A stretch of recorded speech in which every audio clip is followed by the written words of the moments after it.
Al acabar la Segunda Guerra Mundial, en un mundo marcado por la internacionalización de la economía y por el enfrentamiento entre el bloque de Estados Unidos y el de la URSS, la influencia de Europa resultaba cada vez más débil. Fue en ese contexto en el que una serie de políticos y pensadores europeos defendieron la necesidad de caminar hacia una integración europea para conseguir un lugar entre las grandes potencias. El proyecto se puso en marcha entre los países europeos occidentales en la posguerra, para avanzar en la reconstrucción económica y enfrentarse al bloque comunista. De este modo se crearon la Organización para la Cooperación y el Desarrollo Económico y el Consejo de Europa. Era un organismo consultivo para la cooperación política, social y cultural. Asimismo, en 1950 se puso en marcha un proyecto de unión económica entre Francia y la República Federal Alemana. En 1951 fraguó en la creación de la Comunidad Económica del Carbón y del Acero, a la que se añadieron Italia, Bélgica, los Países Bajos y Luxemburgo, para organizar la producción y para organizar el mercado del carbón y de acero entre sus miembros. El éxito conseguido por la Comunidad Económica del Carbón y del Acero estimuló a los estados que la integraban a crear mecanismos similares para el conjunto de la economía. En 1957 se firmaron en Roma los tratados fundacionales de la Comunidad Económica Europea y la Comunidad de la Energía Atómica. Los firmantes del histórico acuerdo fueron Francia, los Países Bajos, Bélgica, Luxemburgo, Italia y la República Federal Alemana. El Tratado de Roma establecía en su preámbulo el objetivo político de la integración progresiva entre los diversos países miembros. En la práctica se creó una unión aduanera que afectaba exclusivamente a la libre circulación de bienes. El libre movimiento de personas, capitales y servicios siguió sufriendo importantes limitaciones. Por ello, la Comunidad Económica Europea fue conocida popularmente como el Mercado Común.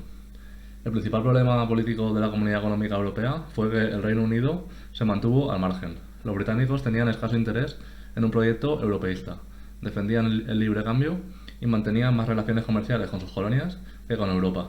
Además, impulsaron la creación de la Asociación Europea de Libre Comercio, a la que se adhirieron Suecia, Suiza, Noruega, Dinamarca, Austria y Portugal.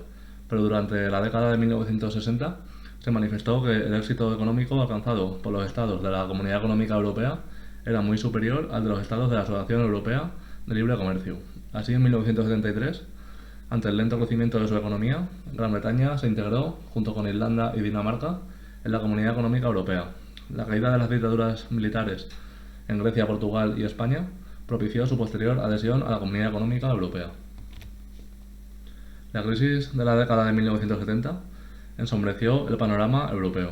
La Comunidad Económica Europea respondió avanzando en la integración, incorporando nuevos países y también reestructurando sus instituciones. De este modo, en 1979 nació el Sistema Monetario Europeo para garantizar la estabilidad monetaria y se creó el EGU, que era la Unidad Monetaria Europea, antecedente del euro.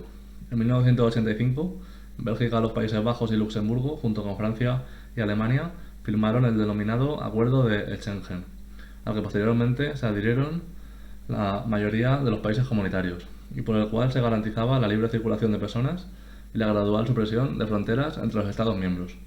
En 1986 se ratificó el Acta Única, que implicaba la creación de un único espacio económico, pero también social, para todos los países de la Comunidad Económica Europea.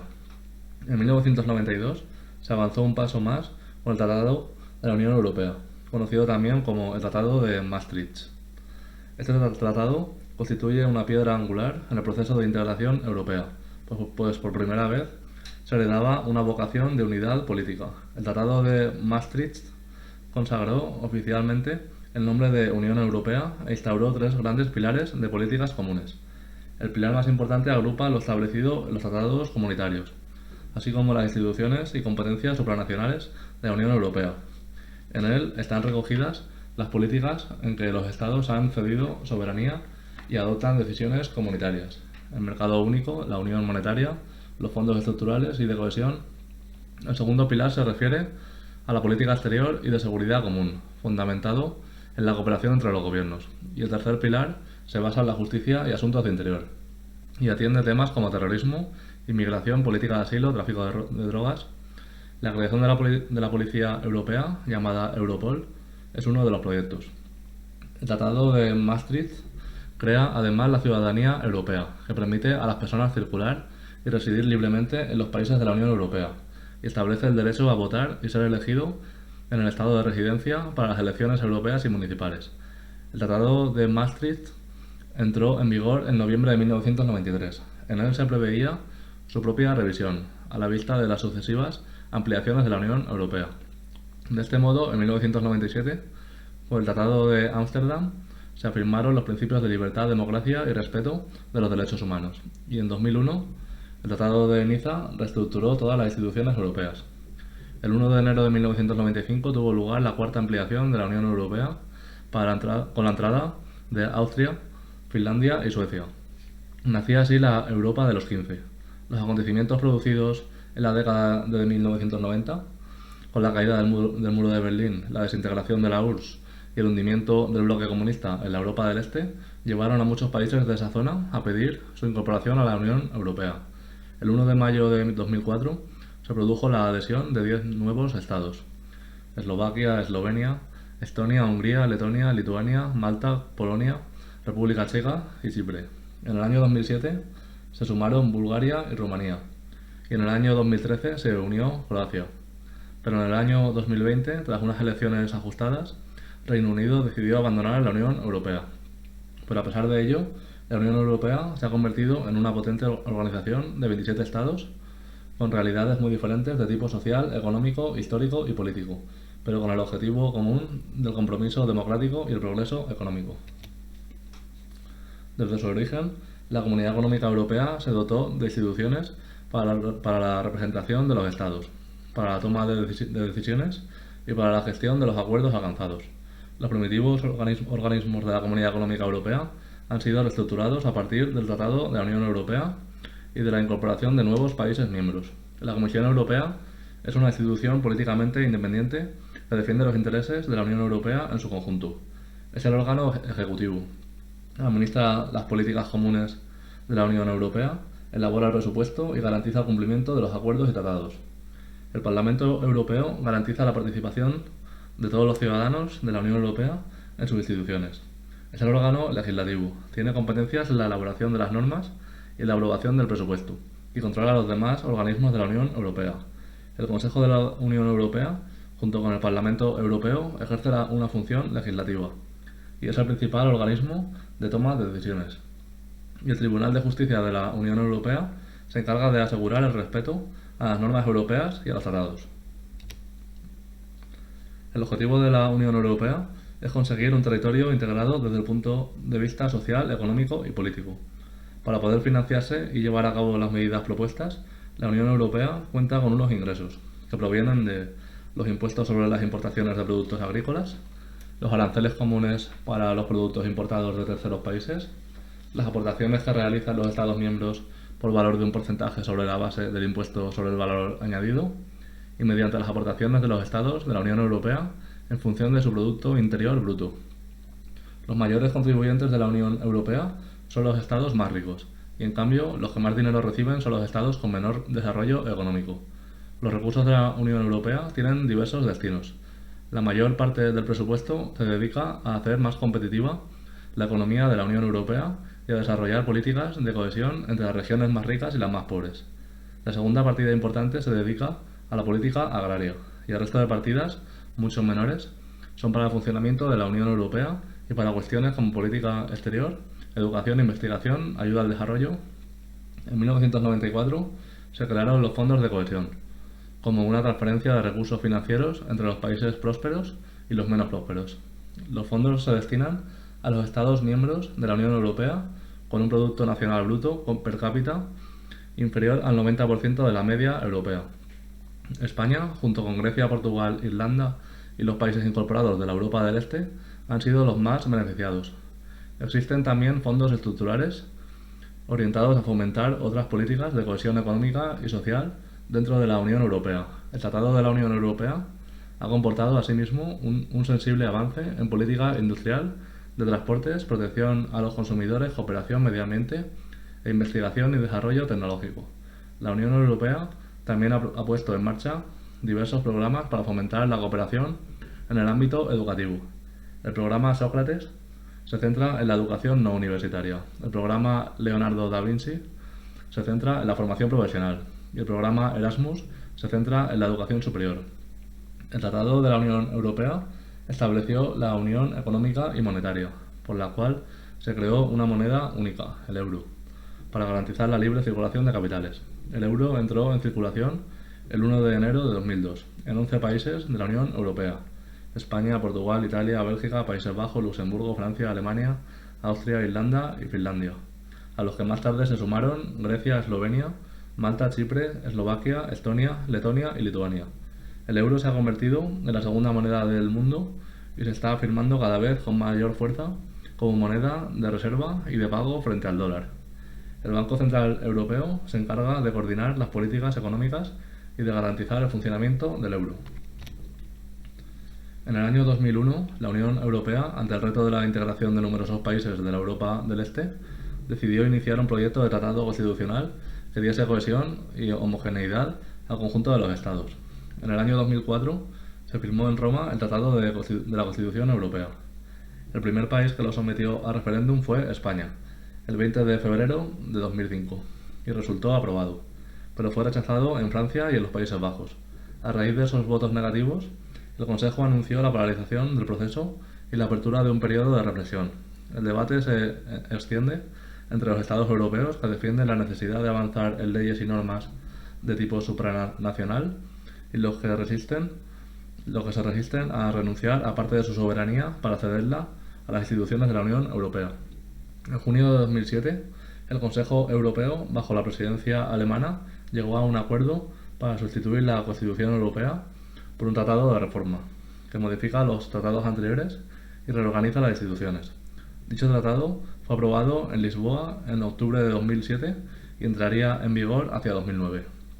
Desde un punto de vista económico, la Unión Europea es, junto con Japón y Estados Unidos, el centro mundial de las actividades económicas, las finanzas y el comercio. Pero desde un punto de vista político, los países que forman la Unión Europea poseen intereses diversos en el campo internacional y sus políticas de alianzas son, en ocasiones, claramente divergentes. En consecuencia, el peso político y militar que tiene la Unión Europea es muy inferior a su peso económico. Estados Unidos sigue siendo uno de los grandes actores en este terreno, y los Estados europeos todavía son débiles para llevar a cabo una política internacional de carácter propio. Con todo, la Unión Europea lleva a cabo importantes políticas de cooperación y de ayuda al desarrollo en numerosos países del tercer mundo y participa en operaciones de carácter humanitario y de mediación de conflictos. La Unión Europea, y especialmente los países más ricos, atraen a muchos inmigrantes de todo el mundo. Ellos debido a las buenas condiciones económicas y a las garantías sociales y políticas que ofrecen los países miembros. Pero las diferencias entre la Europa occidental y la oriental provocan una migración interna de las zonas menos desarrolladas a las más ricas, es decir, de los países de la antigua Europa comunista a los países de la Europa capitalista. España es uno de los estados de la Unión Europea que más inmigrantes reciben. Los inmigrantes, ya sean de la propia Unión Europea o del resto del mundo, deben integrarse en la vida social, cultural y económica de los países que los acogen. Pero su imparable afluencia provoca problemas de todo tipo. La situación posterior a la Segunda Guerra Mundial dio lugar al aislamiento político de España respecto del resto de los países europeos. La dictadura del general Franco impidió la integración de España en la Comunidad Económica Europea, formada por estados con sistemas políticos democráticos. Tras el restablecimiento de la democracia a partir de 1977 y una vez normalizado el marco laboral y tomadas las primeras medidas contra la crisis económica, se propuso el ingreso de España en la Comunidad Económica Europea. La primera petición se hizo bajo la presidencia de Adolfo Suárez y en 1979 se abrieron las negociaciones para la adhesión. Entre 1977 y 1980, como requisitos para su ingreso en la Comunidad Económica Europea, España ratificó los pactos internacionales sobre derechos humanos de las Naciones Unidas, firmó el Convenio Europeo para la protección de los derechos humanos y las libertades fundamentales y suscribió la Carta Social Europea.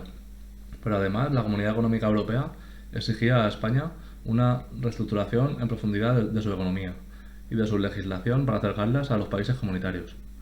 La adecuación de la economía española a los criterios comunitarios exigió sustanciales transformaciones para poder hacer frente a una situación de libre competencia con los países más prósperos.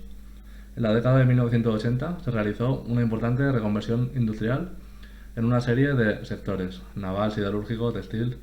La reconversión industrial conllevó mejoras en la gestión inversiones en tecnología y un aumento de la cualificación profesional de los trabajadores. Pero también significó la concentración de empresas y el cierre de las que no eran competitivas. El hecho de que las reformas se acometieran en plena crisis económica, con un nivel de desempleo de más del 20%, hizo especialmente conflictivos algunos de los procesos. Asimismo, debían producirse cambios en la agricultura y la ganadería. Para ello se llevaron a cabo importantes ajustes en la producción agropecuaria para adecuarla al sistema comunitario, estableciendo cuotas de producción. Igualmente, en el sector pesquero se redujeron las cuotas de captura y se realizó una modernización de la flota.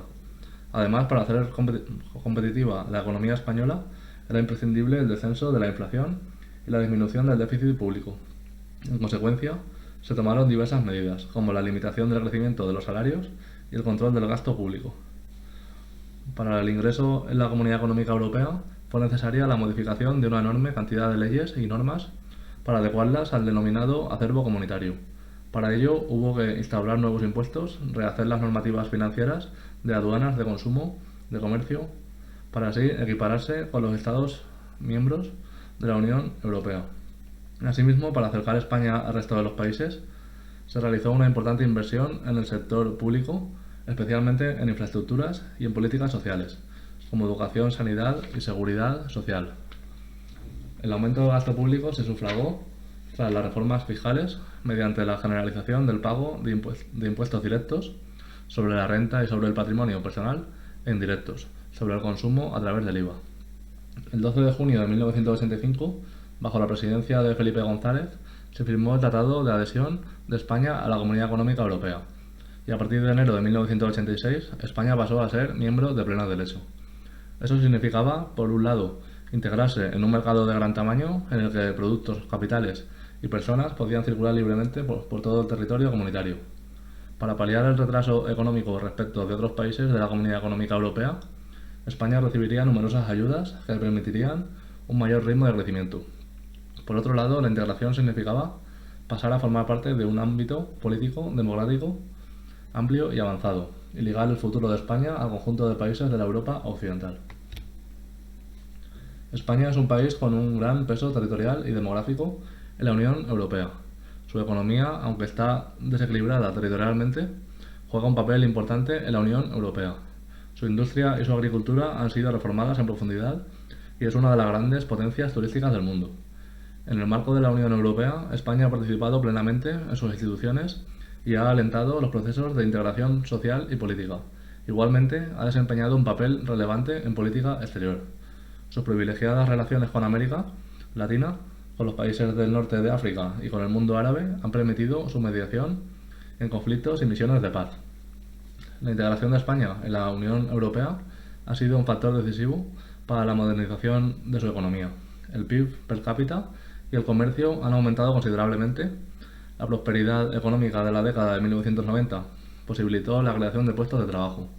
Se llevaron a cabo reformas en la legislación laboral que dieron lugar al crecimiento del empleo, aunque cabe destacar que muchos contratos eran temporales y precarios. Sin embargo, la pertenencia al ámbito comunitario europeo forzó procesos de absorción o fusión de numerosas empresas, cuyo resultado es la actuación en un panorama mucho más globalizado económicamente. También se tuvieron que poner en marcha las imposiciones comunitarias de liberalización de los servicios energéticos, de transporte y de finanzas, y se inició una política de privatización de empresas públicas, que tuvo su máxima expansión con los gobiernos del Partido Popular. Gracias a los ingresos de las ventas de estas empresas, se consiguió una fuerte reducción del déficit presupuestario. Parte de las transformaciones económicas de los últimos años han sido posibles gracias a la transferencia de grandes cantidades de dinero de la Unión Europea hacia España. Durante casi 2 décadas ha sido la mayor beneficiaria de los fondos comunitarios, con los cuales se han realizado fuertes inversiones en infraestructuras, carreteras, ferrocarriles, aeropuertos, telecomunicaciones. También se han desarrollado políticas a favor del empleo y la formación ocupacional. Se han promocionado las zonas rurales y se han promovido proyectos medioambientales de innovación tecnológica y de educación. España es uno de los países de la Unión Europea que han adoptado el euro como moneda. Por ello, desde el 1 de enero de 2002, el euro se sustituyó a la peseta, y el 1 de marzo de 2002, la peseta dejó de circular. La implantación del euro ha supuesto forma parte de una de las áreas económicas más dinámicas del mundo, con una moneda fuerte, pero en contrapartida ha provocado una elevación de los precios que lleva implícita una reducción de la capacidad adquisitiva de la población. Y eso es todo. Un saludo.